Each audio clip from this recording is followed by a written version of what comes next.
Good morning everyone, menjumpai Anda kembali dari meja kerja saya di kota Brisbane, Australia. Saya Pastor Hania Saputra ingin menyapa Anda semuanya. Kiranya damai sejahtera Tuhan benar-benar menaungi di keluarga Anda.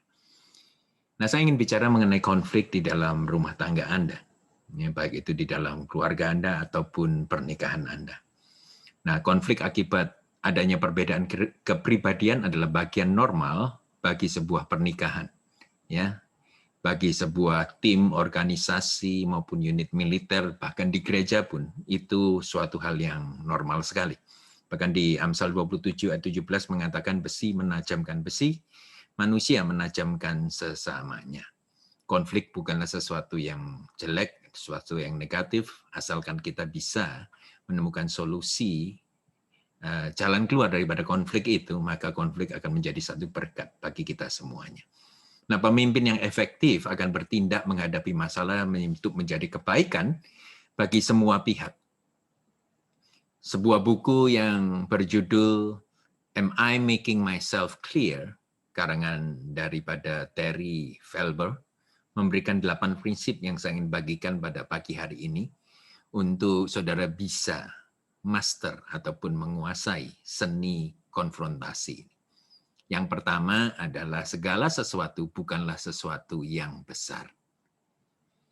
Percaya saudara bahwa semua isu bisa terselesaikan. Semua masalah itu ada jawabannya, ada jalan keluarnya. Jadi janganlah merasa bahwa dunia Anda sudah kolaps, dunia sudah kiamat. Segala sesuatu bukanlah sesuatu yang besar. Yang kedua adalah memaafkan dan melupakan. Selalu berada pada saat ini, ya, Anda dalam posisi yang mau memaafkan dan mau melupakan juga. Jangan menggali mayat yang sudah dikubur, ya, kadaluarsa ataupun dikubur satu generasi sebelumnya, saudara gali lagi. Maka itu akan menjadi sesuatu yang bau dalam kehidupan kita. Anda harus selalu dalam posisi mau memaafkan dan mau juga melupakan. Yang ketiga, ini penting sekali, jagalah nada rendah dari suara Anda dan berbicaralah perlahan. Ya, saya ini orang yang meledak-ledak, saudara.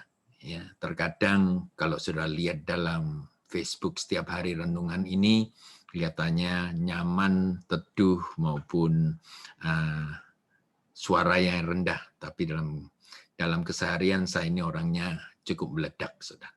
Ya, terkadang saya harus menjaga emosi saya agar nada ini tidak terlalu tinggi, walaupun nanti tidak marah pun kedengarannya marah, saudara. Kalaupun ada lawan bicara Anda, kelepasan bicara, Anda harus bisa menguasai diri sendiri. Biasanya saya paling ahli ini kalau terjadi di orang lain, saudara. Ya, saya masih bisa menguasai diri, tapi saya harus belajar ketika istri saya, ketika anak-anak saya mengatakan sesuatu yang berbeda dengan pandangan saya, maka terkadang saya merasa diri bahwa saya benar, ya, dan itu nadanya mulai tinggi, saudara.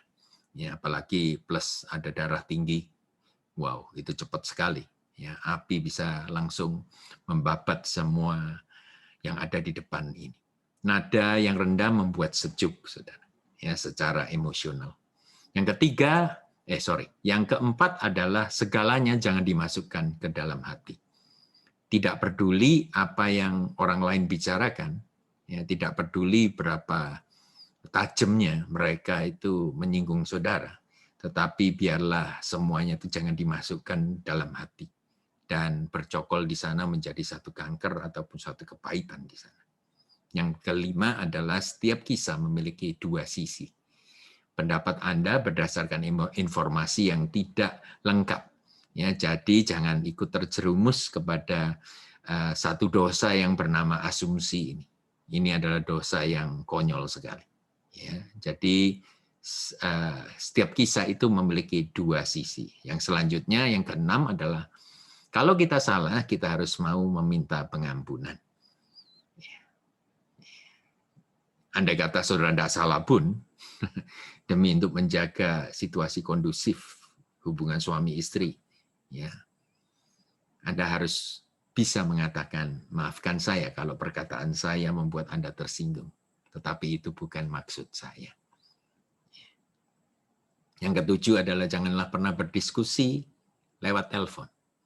Kalau Anda ada masalah, ya ada beberapa perihal permasalahan yang benar mudah untuk diselesaikan secara pembicaraan telepon, tetapi ada yang harus berhadapan muka dengan muka, mata kita memandang mata mereka, sehingga benar-benar menghilangkan semua salah mengerti itu.